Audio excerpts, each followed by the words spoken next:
I remember the exact moment the message popped up on my phone. A tight, visceral chill wound down my spine, the kind you get right before a thunderstorm cracks open the sky. My spouse's name appeared on the screen. An unusual hour for them to text me. The words were concise, surprisingly cold. We need to talk. I'm done pretending. Despite the abruptness of it, I couldn't muster much shock. I'd been waiting for this. Over the past few months, there had been changes in my spouse's behavior. Small deceptions, half-lies, and the kind of forced cheer that feels far too mechanical.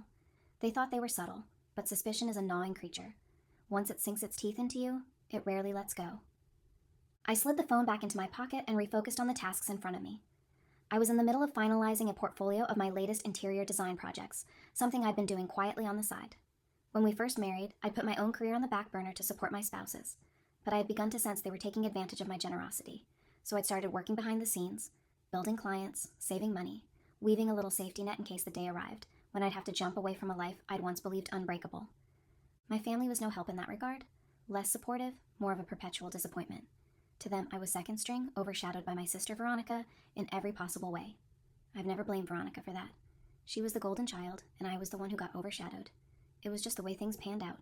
She had the perfect smile, the perfect hair, the perfect fiancé, the perfect wedding. In comparison, I was that other daughter, whose name was occasionally dropped in half-hearted conversation. That is, until I married my spouse, and for a fleeting moment, everyone pretended to pay attention. But once the novelty wore off, my parents and grandparents returned to their usual routine. I was never wholly ignored. There'd be the occasional phone call, the polite check-in, but I wasn't exactly embraced either. The dynamic was even more apparent now that Veronica's birthday bash was around the corner. Word on social media was that everyone in the family was invited to a lavish party. Well, everyone but me. I discovered the party entirely by accident. A cousin slipped up and mentioned Veronica's big day with an, "Oh, you're probably super excited for next week." When I asked what she meant, her cheeks blanched, and she stammered an awkward reply, ultimately brushing it off like it was a minor oversight. "I'm sure you'll get your invite soon," she had said. But that invite never arrived. At first, I was furious in a dull, exhausted sort of way. My family had pulled stunts like this before, but never with such blatant disregard. Forgot to invite me, indeed. They'd never even tried to hide the favoritism, but this was a new low. It hit me like a dislodged stone rolling down a slope, unstoppable in its small but tangible momentum. I realized that whatever illusions I'd had about wanting their approval were now thoroughly shattered. Coincidentally, or perhaps ironically, the day I found out about being excluded was the same day I began suspecting that my spouse's mind was elsewhere, and not just with finances or a stressful job. Their phone would buzz at strange times, and while I'm not the type to invade someone's privacy, it's hard to ignore the tension that flares in the air when your partner leaps to hush a call or closes a chat window the moment you walk into the room. That final text, "I'm done pretending," was less of a bombshell and more of a confirmatory nod toward a truth I'd already come to terms with. I set the phone aside and quietly resumed my work. I had an online meeting in 15 minutes, a promising consultation for a boutique hotel in need of a major design overhaul. I wasn't about to let one sudden message derail everything I'd spent months, no, years, building. Half an hour passed, and then the phone buzzed again. "Don't make a scene. I already have my lawyer. You know how this goes." I let out a slow exhale. Lawyer. That part stung more than I'd expected. Not that I hadn't prepared, but the bluntness of it, the sense of my spouse's arrogance at how quickly they believed I'd collapse. It gnawed at me. They were so confident that I'd shrivel up like a neglected plant, too fragile to stand on my own. I didn't respond.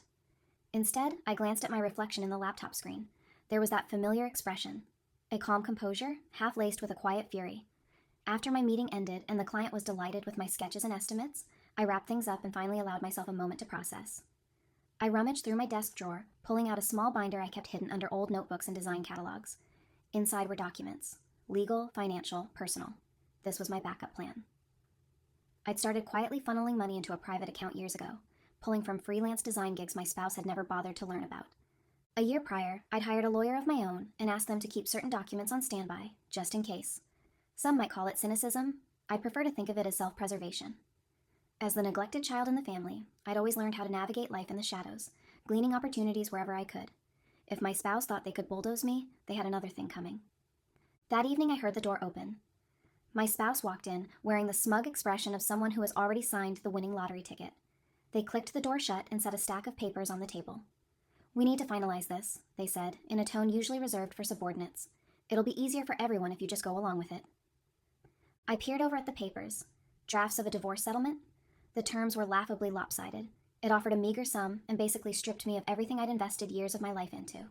They even had the gall to list the house and our joint checking account as if I'd had no stake in them. I gave them my most neutral expression and said, "I'll have my attorney look it over. We'll respond by the end of the week." They blinked, surprised. "Your attorney?" "Yes," I replied. "I know a few good ones. You're not the only one prepared." Their cocky grin faltered just slightly. They hadn't expected me to be so calm, so businesslike. I kept my voice level and unwavering. I had no intention of revealing the extent of my preparations, but letting them know I wasn't clueless felt delicious. They tried to bluff it off, strutting around as though nothing was amiss. "Fine," they said. "But this could get ugly. I don't want to fight, you know. For old time's sake, it'd be easier if you just signed." I nodded, feigning a sympathetic smile. I'm sure it would be. Over the next few days, I kicked my efforts into high gear. I'd been slowly building up my portfolio, and now I made sure it was polished enough to shine. My attorney, a meticulous, detail-oriented friend of a friend, had all the documentation she needed to counter every single demand my spouse thought they were so cleverly pushing on me. I'd also quietly updated every password on my personal devices, bank accounts, and professional contacts. If my spouse had been expecting me to roll over and remain unprotected, they were sadly mistaken. In the meantime, the chatter about Veronica's party reached a fever pitch on social media. Photos of the extravagant venue, the fancy catering, the glamorous invitations. It was a spectacle. I was nowhere to be seen or mentioned. My parents posted a few group photos of the entire family, beaming smiles, arms wrapped around each other with the kind of picture-perfect unity that felt more like a staged advertisement than a real gathering. My sister looked radiant, of course. It was her day. A few acquaintances texted me awkward jokes about my absence. "Too busy to party?" one wrote. "They must have lost your number," teased another. I pretended it didn't bother me, but deep down, I felt that old twinge of hurt. However, I didn't let it overshadow my bigger plan. I had something far more significant to attend to that weekend, something that would change the course of my future, something that made a flashy party pale in comparison. The day of Veronica's birthday extravaganza, I woke up early. My phone was alight with notifications, photos already being posted, live streams from family members who were pre-gaming with mimosas. I dressed in a crisp blazer and pants, feeling a small rush of adrenaline. I had a meeting with a prominent hotel chain's regional manager, who was considering me for a series of design renovations across multiple properties. This was the chance of a lifetime for an independent designer looking to make a name for themselves, a direct ticket to bigger, better things. I arrived at the meeting venue, an upscale restaurant in the heart of the city. As I stepped in, I recognized a few key players, architects, and entrepreneurs I'd networked with over the last year. We exchanged pleasantries, and I felt a buzz in the air. The manager guided me to a private table. For the next 2 hours, we talked business, creative visions, budgets, timelines. By the end of it, I'd signed a contract that not only secured me a stable income, but also put my name front and center on a major design project. My new partners even wanted to introduce me to international prospects. While my family toasted my sister with champagne and fancy speeches, I secured my own personal victory. I wasn't resentful. I was simply focused on forging my path. By the time I left that restaurant, I was practically floating on excitement and possibility. My phone buzzed incessantly, mostly photos of my sister's party from well-intentioned relatives, showing me what I was missing. But I wasn't missing anything. I was building something. Later that evening, I got a message from an aunt who had always been kind to me. "Heard you signed a big contract today. Huge congrats. Your mom's flipping out that you didn't show for the party. She's saying it was a misunderstanding, that your invitation got lost in the mail." I didn't bother to hide my grin, because of course, now that they realized I was actually accomplishing something remarkable, they felt the sting of not having me there to bask in the family photos. My sister, ironically, was the only one not outwardly upset. She likely assumed I was just doing my own thing. Or maybe she felt a little guilty for not insisting I get an invitation. Regardless, I savored the mental image of them glancing around the party, wondering why I wasn't there, only to discover later I'd landed a major coup in my career that very same day. The best revenge is success, they say. Meanwhile, my spouse's downfall unfolded with an almost poetic inevitability. The attorney I'd hired discovered not only that my spouse had hidden certain assets, but also that there were glaring financial irregularities in their own accounts. My lawyer prepared a counter-settlement that was far from the easy scenario my spouse had in mind. I demanded a fair division of property and invoked certain legalities that turned my spouse's smug confidence into simmering panic. They tried to call my bluff. "You can't possibly afford a protracted divorce battle," they said, in a phone call dripping with exasperation.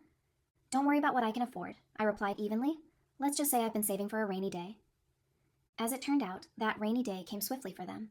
Their company was under audit, some hush-hush arrangement that I only discovered when one of their co-workers accidentally CC'd me on an email. The meltdown was humiliating. Their boss was furious, employees were gossiping, and I could sense that my spouse's job security was on precarious ground.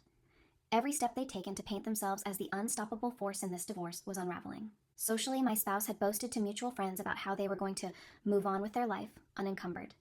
They made it sound as though I was some ball and chain they'd finally been able to cast off. But word travels fast, and once people learned how they'd been pushing a sham settlement, hiding finances, and planning a self-serving exit strategy, sympathy for them waned. Not that I needed anyone's pity, but it was satisfying to watch as their arrogant facade cracked under pressure. While all of this was happening, my family called me in a huff. "Why would you miss your sister's birthday?" my mother demanded, her voice rife with indignation. "We're family. Of course you were invited. We mailed it weeks ago." I almost laughed. "The invitation never came," I said. No one bothered to follow up. I assumed I wasn't wanted there. Besides, I had important business to attend to. She sputtered. "Your sister missed you. Everyone asked about you." "Funny. Nobody mentioned it to me in the days leading up to the party," I countered, refusing to let her guilt trip me. I made other plans. That left her speechless for the moment. Veronica called a day later, sounding genuinely apologetic. She claimed she had no clue I hadn't been invited, blaming our mother for the oversight. I told her I appreciated the thought, but it was water under the bridge. Maybe we'd do a belated get-together, just the two of us. She seemed pleased with that, and I felt a small, rare warmth. At least Veronica understood on some level how it felt to be used as a pawn. She'd grown up being the family's showpiece, after all, which came with its own pressures and expectations. Amidst all this familial and marital chaos, my career began to flourish. The hotel project was a resounding success. The spaces I redesigned were met with critical acclaim from the clients, who touted me as a rising star in the interior design world. Word of mouth spread, and soon I was approached by another hospitality group looking to revamp an older hotel in a prime downtown location. I traveled for site visits, gave presentations that left executives nodding in fervent agreement, and negotiated contracts that provided me with not just a steady income, but also a reputation for excellence in my field. With each new contract, my confidence soared. My spouse's earlier sneer, "You can't possibly take me on in court," echoed in my mind, but it became clear they were painfully mistaken. I had more than enough resources to protect myself. There was an unexpected joy in holding my own, in proving that I was nobody's fool. All those years I'd spent quietly supporting someone else's dreams, I'd learned the intricacies of business, the importance of having a strong professional network, the nuance of contract negotiation. I'd also learned how to navigate people's egos without letting them overshadow my own ambitions. One day, a close mutual friend accidentally spilled the news that my spouse's romantic escapade, the reason they had texted me with such dismissive finality, had fizzled out. Apparently, the affair partner had discovered that my spouse wasn't as financially secure as they pretended to be, especially now that their job was threatened. It was a prime example of hubris biting back. If I felt any triumph, it was muted by the swirl of bigger, more rewarding things happening in my life. Still, I'd be lying if I said I didn't indulge in a brief moment of satisfaction. In the final mediation session, where the lawyers ironed out the last details of our divorce, I arrived in a sharp gray suit with my attorney by my side. My spouse looked frazzled, with dark circles under their eyes, hair unkempt, and wearing a suit that seemed ill-fitting, either physically or metaphorically. Their posture was caved in, a stark contrast to the strutting confidence they once displayed. They signed the agreement, albeit begrudgingly, handing me what I'd rightly earned, a fair share of the assets, including a solid settlement that reflected my contributions during our marriage. The ironic part was that if they'd come to me honestly, I might have compromised. But their betrayal and subsequent arrogance hardened my resolve. By the end of the session, they seemed to finally grasp the extent of their mistake. They had underestimated me, my intellect, my determination, my preparation, and now they were paying the price in full. When I exited the lawyer's office, an uplifting sense of freedom rushed over me. It felt as if a weight had been lifted. No more waiting for that metaphorical invitation that never arrived, no more clinging to illusions. I had my career blossoming, my finances in a healthy place, and a newfound self-worth that was immeasurable. I walked to a nearby cafe for a celebratory coffee, alone, but far from lonely. My phone chimed. It was Veronica, sending me pictures of a small dinner she was hosting. "If you're free," her text read, "I'd love to have you over for a proper birthday catch-up. No drama this time, promise." I contemplated it for a moment, remembering all the heartbreak of being excluded, of feeling peripheral, but I also remembered how I'd forged my path despite all that. My sister, for all her golden child privileges, had never actively sought to hurt me. She was more a passive beneficiary of our family's favoritism. Perhaps this invitation was her olive branch. Belated, but genuine. I typed a quick reply, "Sure, I'll stop by. I have some exciting news to share." Setting the phone aside, I sipped my coffee and let the satisfaction of the moment sink in. The cafe around me hummed softly with conversations and clinking cups, a comforting soundtrack to the thoughts swirling in my mind. I thought of my family, Furious that I dared to live my life outside their curated, picture-perfect narratives. I thought of my spouse, confident that I'd break under the weight of betrayal, only to watch me flourish. But mostly, I thought of myself. How I'd grown, how I'd quietly strategized and protected my dreams, how I'd proven, to myself more than anyone else, that I was capable of so much more than they'd ever given me credit for. There's a particular kind of sweetness in revenge that doesn't rely on dragging the other person down. Instead, it rests in rising above the chaos, forging a path that brings you genuine fulfillment and joy. That is what I tasted that day. Pure, unadulterated triumph. And so, I left the cafe, stepping out onto the bustling sidewalk with my head held high. I had no illusions that life would be magically devoid of trouble from here on out.